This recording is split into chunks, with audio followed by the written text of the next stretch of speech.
তারপর যখন কনসিভ করি আমার ছেলে হয় তারপর আমি একটা ব্রেক নিই।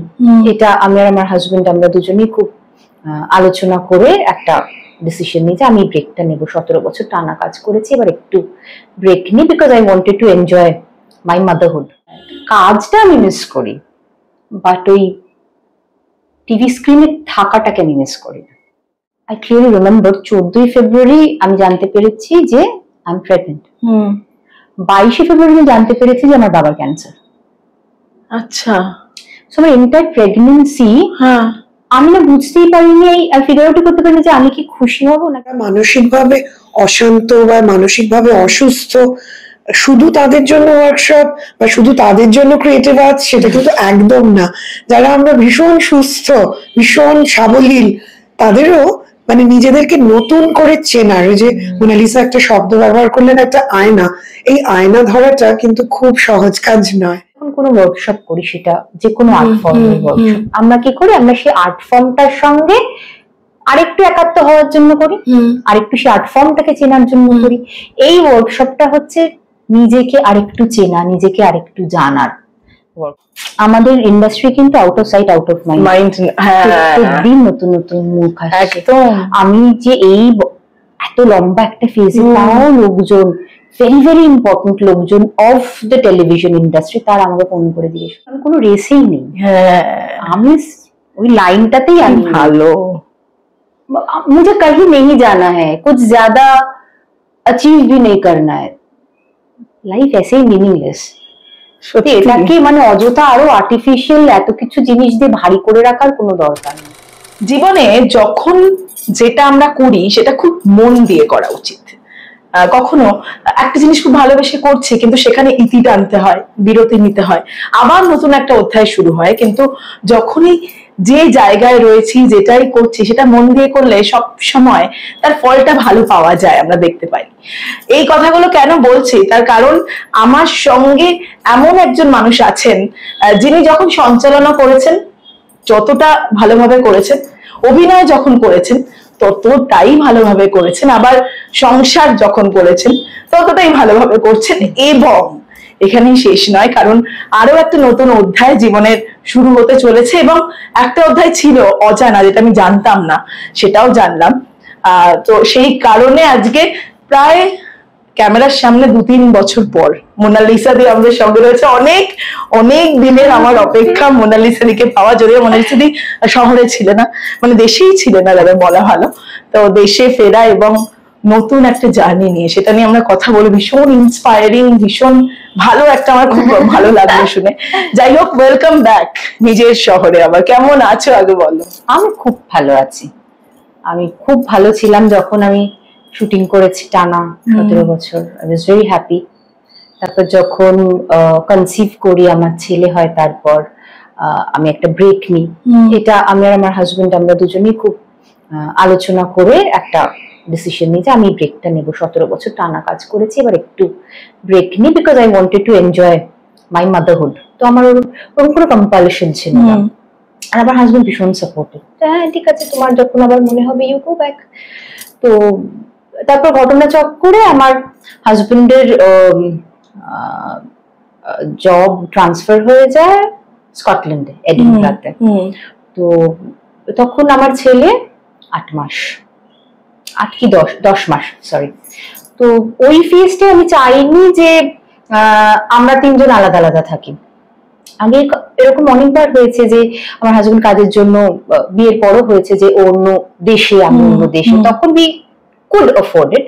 বাট ওই ছেলে হওয়ার পর আমি চাইনি যে বাবা ছেলে আলাদা থাকি, আমি আর আমার হাজবেন্ড আলাদা থাকি, এটা আমি চাইনি। তো আমিও যাই ওখানে, এবং আমরা 3 জন 1.5 বছর ছিলাম ওখানে। অ্যান্ড দারুণ ছিলাম, ভীষণ এনজয় করেছি, ভীষণ মজা করেছি, ভেরি হ্যাপিলি ওখানে ছিলাম। তারপর নানান কারণে আমাদের মনে হয় যে দেশে ফিরে আসাটা খুব দরকার, জরুরি, আমরা চাই সেটা। ফিরে এসেছি, এখন আমি খুব হ্যাপি। মানে এইটা, এই যে আমি খুব হ্যাপি, এবং সেই হ্যাপি কথাটা বলার মাঝে কোনো নাটকীয়তা নেই, যে আমি জাস্ট বলার জন্য বলছি। তোমায় দেখে বোঝা যায় যে সত্যি তোমার জীবনের প্রত্যেকটা ফেজ তুমি খুব এনজয় করেছো বা করো। ইয়েস, আমি I don't look into the past, আমি ওটা পারি না, মানে এটা আমার না পারা বলতে পারো, মানে দেখো এর স্ট্রেংথ আমার, বা আমি খুব পারি এটা, বাট আমি জাস্ট এটা পারি না, I can't look into the past. তো আমি আর আমার রিগ্রেটও নেই, যে কারণে আমার জীবনে কোনো রিগ্রেট নেই, এমন কিচ্ছু নেই যেটা আমি বদল করতে চাই, চেঞ্জ করে দিতে চাই, এরকম কিচ্ছু নেই। মানুষের জীবনে ভালো মন্দ মিশে, মানুষের জীবন, আমার ভালো মন্দ মিশে আমার জীবনটা, I am very happy. So আমার মানে অত নাটকীয়তারও প্রয়োজন নেই, সত্যি আমার জীবনে অত ড্রামা নেই, it's very simple, it's very relay আছে, রিয়েলে না, রিলে যতটা ড্রামা আছে, আমার real life is very simple, I like it very simple. এই জন্যই বলো তোমার এতটা ভালো লাগা, কারণ দুটো পুরো অপোজিট, তাই না? রিলে একরকম হতে পারে, রিয়েলটা মানে একদম অন্য, এর জন্য তাই না? কিন্তু তুমি অভিনয় জগতে মানে কিছুদিনের বিরতি বলছি, আবার পরে তুমি ফিরবে নিশ্চয়ই, না থেকেও তুমি যেভাবে আছো, নানান খবর তোমাকে নিয়ে তুমি নিজে মাঝে মাঝে পোস্টও করো, তুমি দেখবে, মানে এটা কেমন লাগে একবার না থেকেও তুমি আছো, এটা খুব ইম্পর্টেন্ট, মানে ভালো লাগা।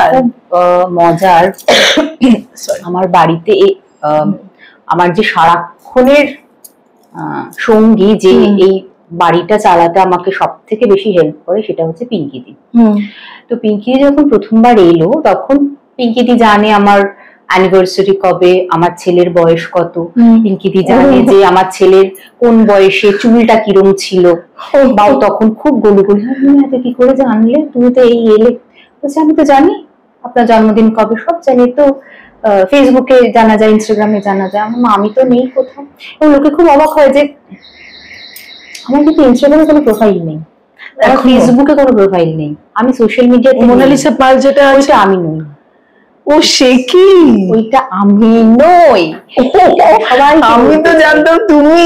না, ওইটা আমি বলছি ওটা আমি নই, কিন্তু ওটা যিনি কমেন্টে উত্তরও দেন, আমি দেখেছি, দেয়, মানে আমি হয়ে, আচ্ছা যে এই চ্যানেলটা বা ইনস্টাগ্রাম হ্যান্ডেলটা চালান, ফেসবুক, আচ্ছা ফেসবুকে যে পেজটা চালান, আমার মনে হয় যে আপনি নিশ্চয়ই আমার কাজটা পছন্দ করেন, বা কোনো কারণে আমার পছন্দ করেন, তাই পরিশ্রম করে ফেসবুকে যা যা আপনি পোস্ট করেন তাই করেন, কিন্তু এই ওটা যে আমি নই, এইটা প্লিজ সবাইকে জানান। একদম, এটা আমিও জানতাম না। আমি আমার কোনো আপত্তি নেই, আপনি যদি মানে পেজটা চালান, মানে ডু অ্যাজ ইউ লাইক, আপনার জীবন, ফেসবুক আপনার, পেজটা আপনার, সব আপনার, শুধু ওই আমার নামটা তো আমার, ওইটা আমার থাকতে দিলে আমি খুশি। এই জন্য মেসেঞ্জারে, আমি হোয়াটসঅ্যাপে যখন পাইনি, তোমার অনেকবার মেসেজ করেছি, আমি দেখি অনলাইন রিপ্লাই দিচ্ছে না, কি ব্যাপার।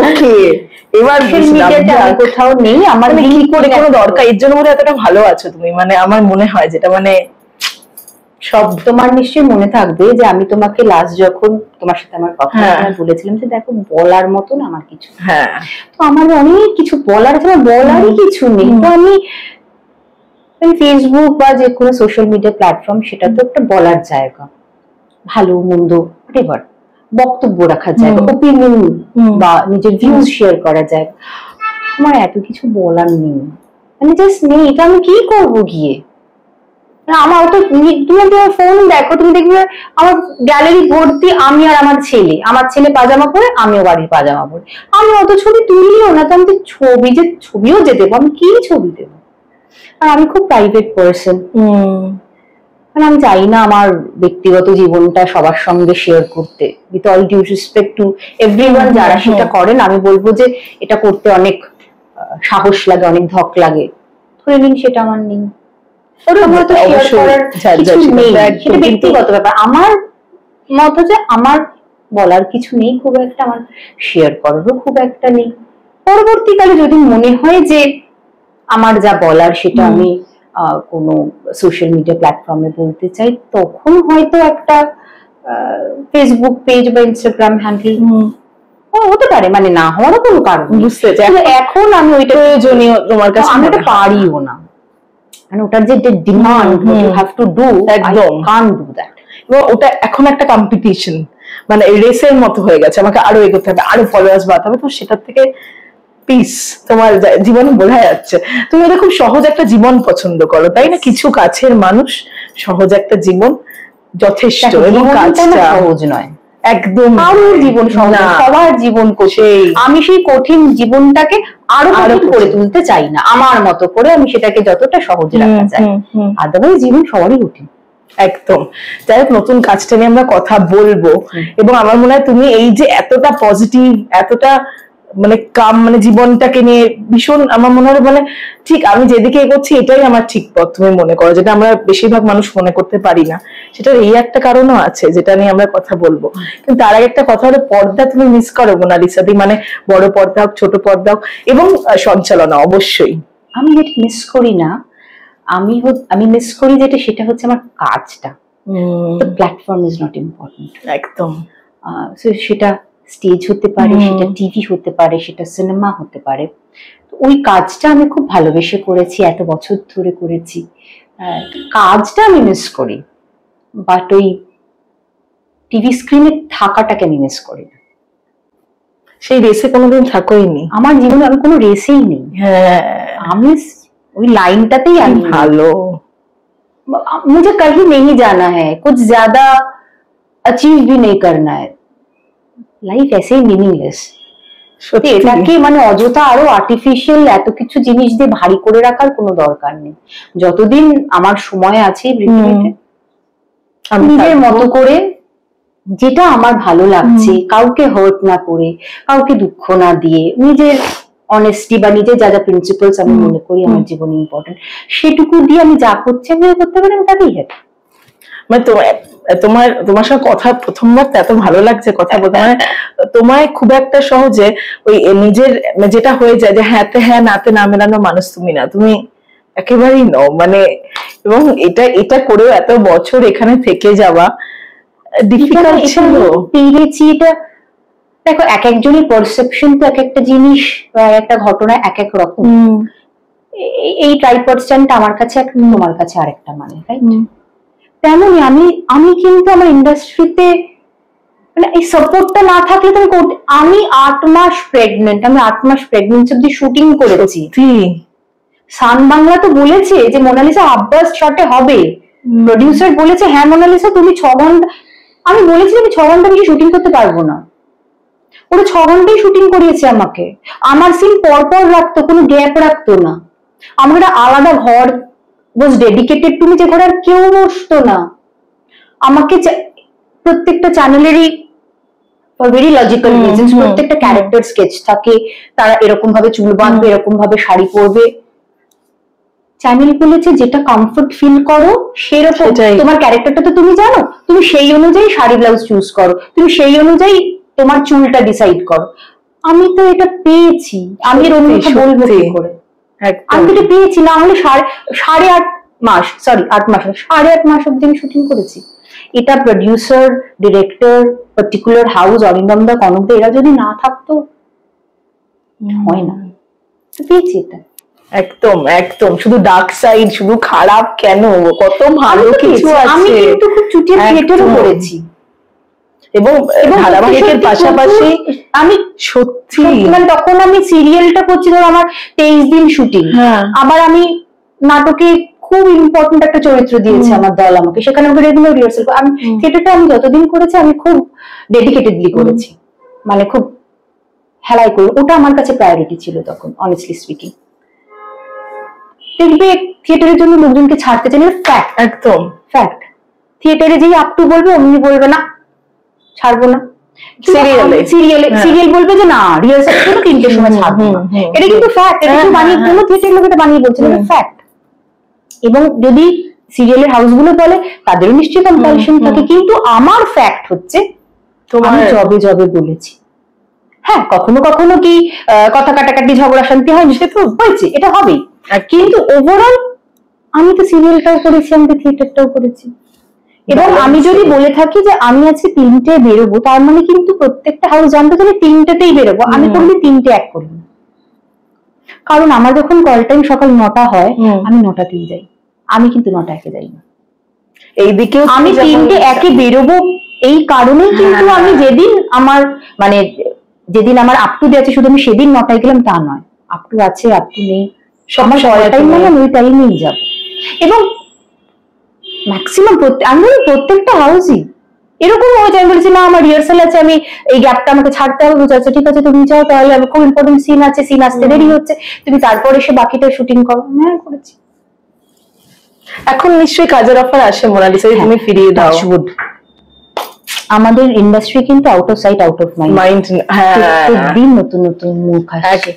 আমি যে এই এত লম্বা একটা ফেজে তাও লোকজন, ভেরি ভেরি ইম্পর্টেন্ট লোকজন অফ দ্য টেলিভিশন ইন্ডাস্ট্রি, তারা আমাকে ফোন করে জিজ্ঞেস করেছে তুমি কি করবে, তুমি কি করবে, এবং আমি কিন্তু বলেছি না না না না এখনো সময় আসেনি, না না আমি এখন পারবো না, ছেলেকে আর একটু সময় দিতে হবে, আমি বলেছি।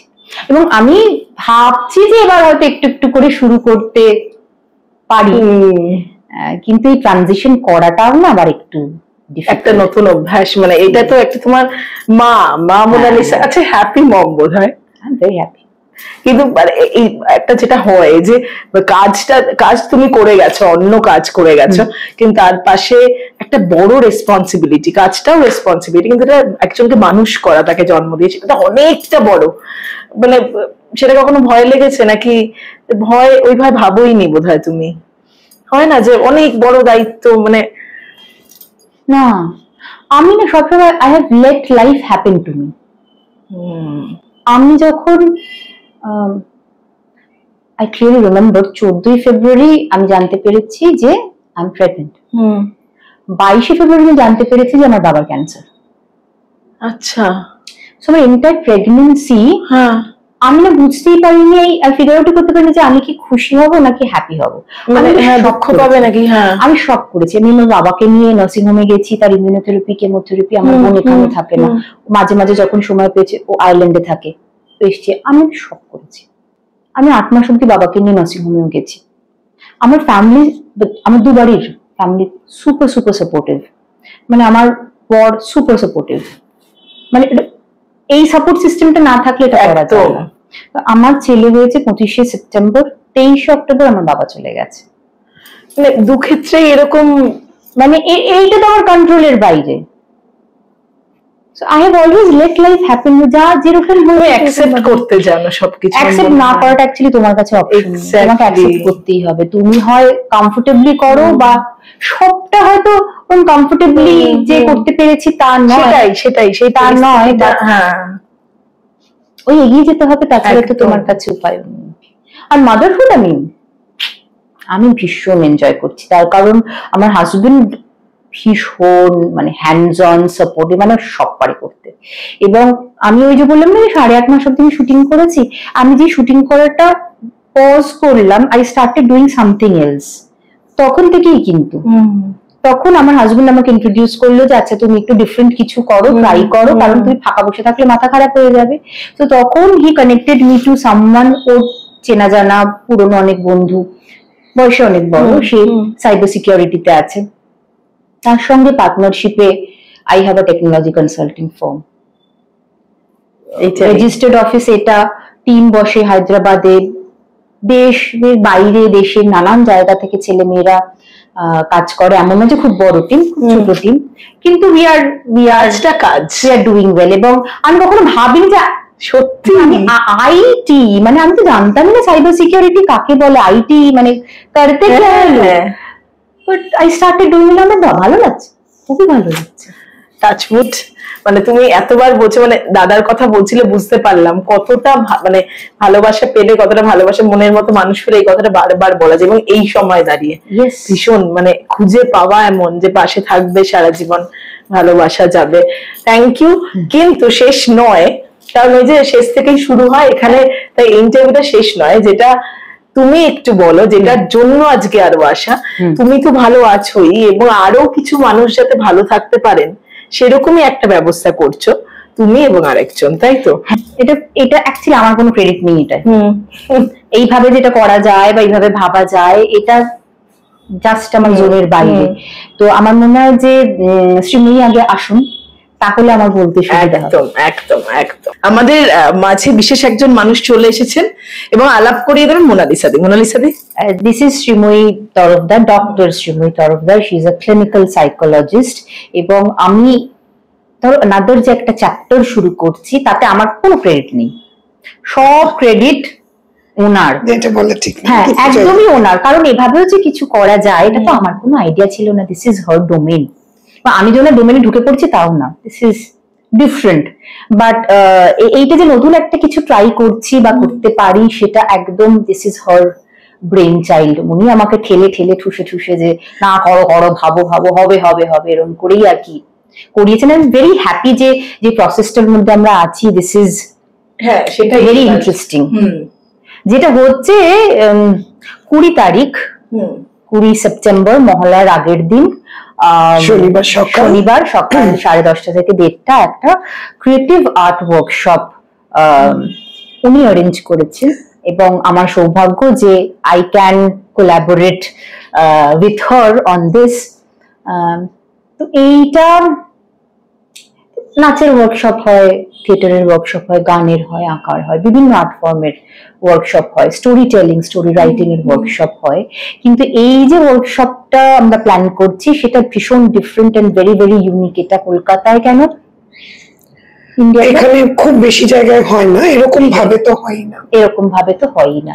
তো এটা আপনি কি আমিও শুনে যা ভেবেছিলাম, এসে শুনে আমি অন্যরকম ভেবে আমি কিন্তু সেদিন সত্যি ওয়ার্কশপটায় থাকছি, মানে আমায় থাকতে হবে নিজেকে চেনার জন্য। শক্তিরূপেণা হলো এরকম একটা কনসেপ্ট। আমি আর্ট থেরাপি নিয়ে বেশ কিছু কাজ করছি, আমার ইন্টারন্যাশনাল ট্রেনিং রয়েছে এই পদ্ধতিটা শেখার। আমি নিজে ক্লিনিক্যাল সাইকোলজিস্ট হিসেবে এখন দীর্ঘ প্রায় 18-19 বছর ধরে কাজ করছি, সাথে অধ্যাপনা তো করি। তো এই কাজটা করতে গিয়ে মানে আমার যে আগের আর্ট থেরাপি ওয়ার্কশপ, যেটা আমরা সেলফ এক্সপ্লোরেশন কিছু ওয়ার্কশপ করছিলাম, সেইটা করার সুবাদেই মোনালিসা আসেন, একটা ওয়ার্কশপ অ্যাটেন্ড করেন, এবং তখন ওর সাথে একটা কনভারসেশন এরকম ও আমাকে বলে যে আচ্ছা এটা মনে হতে পারে যে খুব শৌখিন একটা জিনিস, খুব আড়ম্বর, মানে এদেরই লাগে, যারা ধনী তাদের লাগে, এটা করলে তো সেরকম এটা বোধহয় সবারই লাগে। তো সামহাও এরকম একটা কথা বলতে বলতে আমি তখন ওকে বলি যে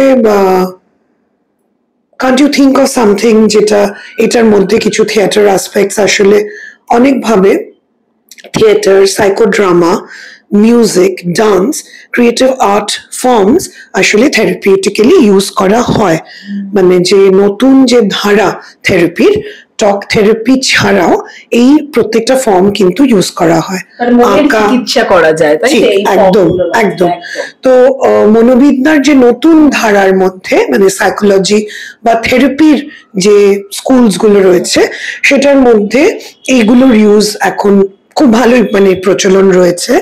তো সেখানে আঁকা, গান, মিউজিক থেরাপি তো অন্যতম, একদম একদম, music therapy, dance and movement therapy, play therapy, psychodrama, এগুলো বিভিন্ন বিভিন্ন এই একই জিনিসের বিভিন্ন বলা যেতে পারে বিভিন্ন সংস্করণ, বিভিন্ন ভাবে এই ক্রিয়েটিভ আর্টস গুলোকে ইউজ করে।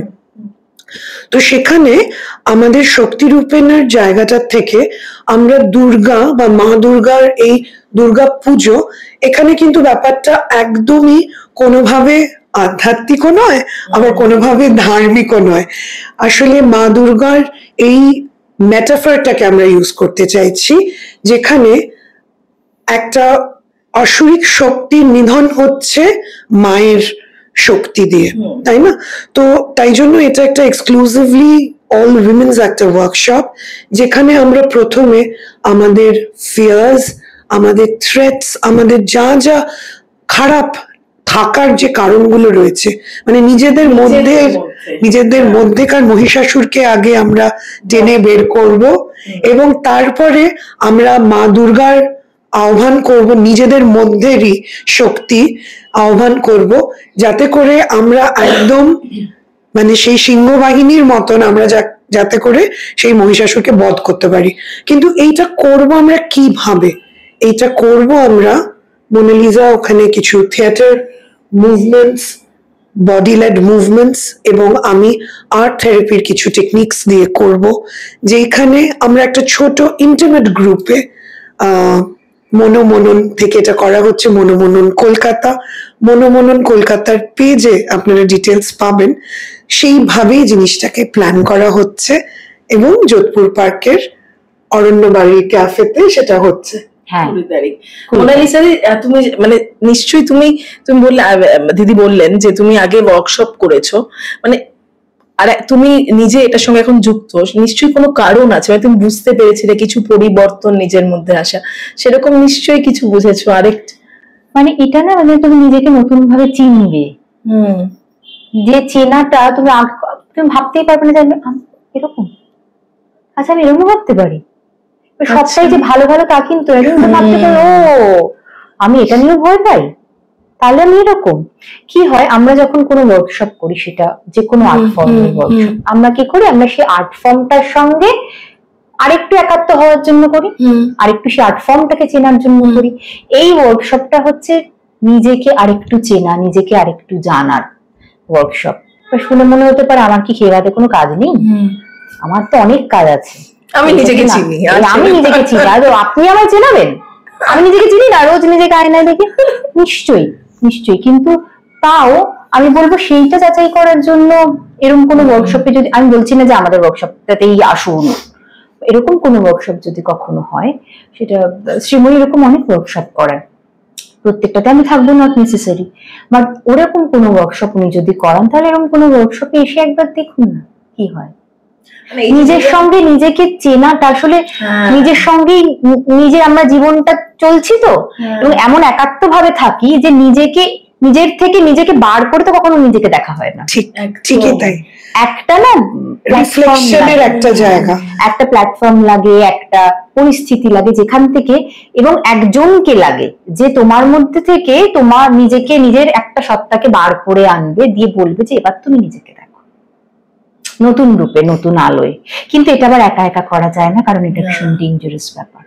সেখানেই না এরকম একজন এক্সপার্টকে লাগে, যে খুব যত্ন করে আগলে তোমার সেলফটাকে ধরে রাখবে, এবং সবটাই যে খুব ভালো ভালো মনে হবে তোমার তা হতে পারে না। তুমি তোমার ট্রমাকে অ্যাড্রেস করবে, তোমার খারাপ লাগা, তোমার ভয়, এগুলোকে তুমি অ্যাড্রেস করবে। শুধু তুমি দুম করে এটা অ্যাড্রেস করলে তো হবে না, তারপর সেটাকে তুমি কি করবে, এটা তুমি আমজনও তো আমরা জানি না, এর জন্য এক্সপার্ট কে লাগে।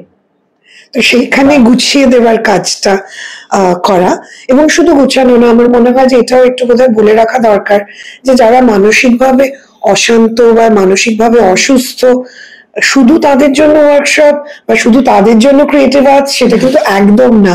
যারা আমরা ভীষণ সুস্থ, ভীষণ সাবলীল, তাদেরও মানে নিজেদেরকে নতুন করে চেনার, যে মোনালিসা একটা শব্দ ব্যবহার করলেন, একটা আয়না, এই আয়না ধরাটা কিন্তু খুব সহজ কাজ নয়। কিন্তু এই ওয়ার্কশপের মাধ্যমে নিজেই নিজের সামনে এমন আয়না উঠে আসবে, মানে খুব চমকপ্রদ সেটা। একদমই একদমই তো একদমই নিজেকে নিজের চেনার, এটা সকলের জন্য। মানে আমরা জানতেও চাই না যে আপনার কোনো মানসিক সমস্যা বা কোনো ট্রমা বা সমস্যার কথা একসাথে বলা হবে, আলাদা করে সেইটার কোনো রকম জায়গা থাকে না, এবং এই জন্যই খুব সীমিত সংখ্যক মানুষকে নিয়ে করা হয়, যাতে করে সেই ইন্টিমেট স্পেসে আমরা কমফোর্টেবল থাকতে পারি। আসলে গ্রুপ থেরাপিরও তো কাজ খুব কম হয়, কলকাতাতেও খুব কম। আর এরকম উদ্যোগ যদি অন্যরা নিজেদের থেকে আর কি আরেকটু বেশি আসা শুরু করেন, বা সেটা সম্বন্ধে একটা ইন্টারেস্ট দেখান, তাহলে হয়তো আমরাও এনকারেজড ফিল করব যে আরো বেশি করে এরকম ধরনের কর্মশালা করবার। তাহলে কি মানে কারোরই আর মনে হবে না যে আমি চিহ্নিত হয়ে গেলাম, আমি এটার জন্য যাচ্ছি, মানে আমার একটা বোধহয় অসুস্থতা, বা আমার বোধহয় একটা কিছু খুঁত রয়েছে, এরকম আছে। এটা নিজেকে মানে আরো পাওয়ারফুল, আরো পাওয়ারফুল ভাবে, মানে আমার মনে হয় যে যেটা একটা খুবই সুন্দর কথা মোনালিসা আমাকে বলছেন, যে আমি তাহলে এই ওয়ার্কশপটায় যে যাব, আমি কিন্তু শক্তি হয়ে ফিরবো। আর আমার মনে হচ্ছে যে এটা খুব ইম্পর্টেন্ট।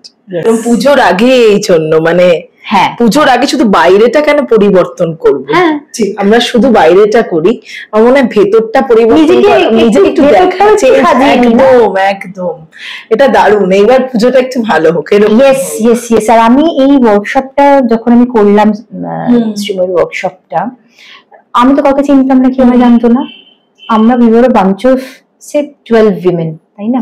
কেউ কাউকে চেনে না, কেউ কাউকে জানে না, শুধু ও সবাইকে চেনে, সবাইকে জানে না, আপনি কয়েকজনকে চিনতেন না, পূর্ব পরিচিত নয়। এবং ঘটনা চক্করে এমন এমন কথা আমরা বললাম যে কথাগুলো বলতে কিন্তু কোনো দ্বিধাবোধ করলাম না, নিজের ব্যাপারেই বলছি, অপরিচিত বলছি, তার একটা হেজিটেশন সেটা হলো না। এই যে একটা তাই জন্যও হলো না। কি হয় অপরিচিত হলে আমাদের অত দ্বিধাবোধ থাকে না আসলে। হ্যাঁ হ্যাঁ, আমায় জাজ করার কেউ নেই। এই যে একটা নন জাজমেন্টাল স্পেস পাওয়াটাও এইটা লাক্সারি, এইটা লাক্সারি। তখন তোমার মনে হবে ও আচ্ছা এরকম, হ্যাঁ আমার গল্পটাও তো এরকম, আচ্ছা তার মানে আমি একা নই, ঠিকই তাই, তার মানে আমার হাত ধরার মতো কেউ একজন আছে। যে কারণে সোশ্যাল মিডিয়াতে আমরা অনেক সময় স্ক্রোল করে করে এমন জিনিসই দেখি যেটার সঙ্গে আমি রিলেট করতে পারি, এবং তোমার মনে হয় ও আমি তো ঠিক এটাই ভেবেছি, আমার তো এই কষ্টটাই হচ্ছিল, আমার তো এই সমস্যাটাই হচ্ছিল। That's how you relate. আর এখানে জলজান্ত মানুষগুলো যখন থাকবে, তারা যখন নানান রকম কথা বলবেন বা নানান রকম অভিজ্ঞতা শেয়ার করবেন, সেটা যে কতটা তোমাকে মনে মনে শক্তি দেয় না, মানে এটা বাড়ির লোকে বললে তোমার সেই শক্তিটা হবে না, বা তোমার চেনা জানা কেউ বললে তোমার অত এম্পাওয়ার্ড লাগবে না, তোমার বন্ধু খুব কাঁধে হাত দিয়ে খুব ইন্সপায়ারিং কথা বললে সেটা মনে হবে না। দিস ইজ ডিফারেন্ট, এবং সেখানেই নেই কালেকটিভের জোরটা। একদম দারুণ দারুণ ভাবে বোঝালে, মানে আমিও কিছুক্ষণ আগে এসে বুঝতে পারলাম পুরো বিষয়টা, কথা বলার সময় বুঝতে পারিনি, এবং আরো ভালোভাবে আমি বুঝবো 20 তারিখ গিয়ে। আমি এত এক্সাইটেড যে আমি একটু নিজেকে এবার মানে বুঝিনি, হয়তো চিনি না, বা যতটা কি চিনি ততটা এনাফ নয়, আরো চিনতে হবে দরকার। তো যাই হোক, আরেকবার দিদি বা মোনালিসা দি বলে দাও যে 20 তারিখ মানে কিভাবে মানে যোগাযোগ করতে পারবেন। বা আমার তো সোশ্যাল মিডিয়া প্ল্যাটফর্ম নেই, আপনারা কি কি জানো আছে?